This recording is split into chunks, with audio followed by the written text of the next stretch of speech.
Kothamangalam Mar Athanasius college പൂർവ്വ വിദ്യാർത്ഥി സംഘടനയുടെയും മാർ ബസേലിയോസ് മെഡിക്കൽ മിഷൻ ആശുപത്രിയുടെയും സംയുക്താഭിമുഖ്യത്തിൽ മെഗാ മെഡിക്കൽ ക്യാമ്പ് സംഘടിപ്പിച്ചു. തികച്ചും സൗജന്യമായാണ് പൊതുജനങ്ങൾക്കുൾപ്പെടെ സേവനങ്ങൾ നൽകിക്കൊണ്ട് മെഡിക്കൽ ക്യാമ്പ് സംഘടിപ്പിച്ചത്. ക്യാമ്പിന്റെ ഉദ്ഘാടനം college principal doctor Manju Kurian നിർവഹിച്ചു. പൊതുജനങ്ങൾക്കുൾപ്പെടെ പങ്കെടുക്കാവുന്ന തരത്തിൽ തികച്ചും സൗജന്യമായ സേവനങ്ങൾ നൽകിക്കൊണ്ടാണ് ക്യാമ്പ് സംഘടിപ്പിച്ചത്. കോളേജിലെ ബസേലിയോസ് പൗലോസ് ഇൻഡോർ സ്റ്റേഡിയത്തിൽ സംഘടിപ്പിച്ച ക്യാമ്പിൽ വിദ്യാർത്ഥികളും പൊതുജനങ്ങളുമടക്കം നിരവധി പേർ പങ്കെടുത്ത് ചികിത്സ തേടി. ക്യാമ്പിന്റെ ഭാഗമായി ജനറൽ മെഡിസിൻ, കുട്ടികളുടെ ചികിത്സ, ഗൈനക്കോളജി, ദന്തചികിത്സ, കണ്ണു പരിശോധന തുടങ്ങിയ വിഭാഗങ്ങളിലെ വിദഗ്ധ ഡോക്ടർമാരുടെ സേവനങ്ങൾ ഉണ്ടായിരുന്നു.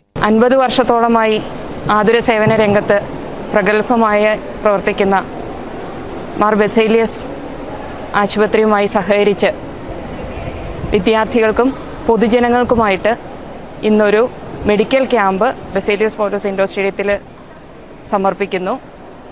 5 വിഭാഗങ്ങളാണ് ഈ മെഡിക്കൽ ക്യാമ്പിൽ പ്രവർത്തിക്കുന്നത്. പൂർവ്വ വിദ്യാർത്ഥി സംഘടനാ president professor KM Kuriakose, secretary doctor Aby Varghese, Mar Baselios ആശുപത്രി, തങ്കളം മാർ ബസേലിയോസ് ഡെന്റൽ കോളേജ് എന്നിവിടങ്ങളിലെ ഡോക്ടർമാരും സേവനങ്ങൾക്ക് നേതൃത്വം നൽകി. News desk KCV news.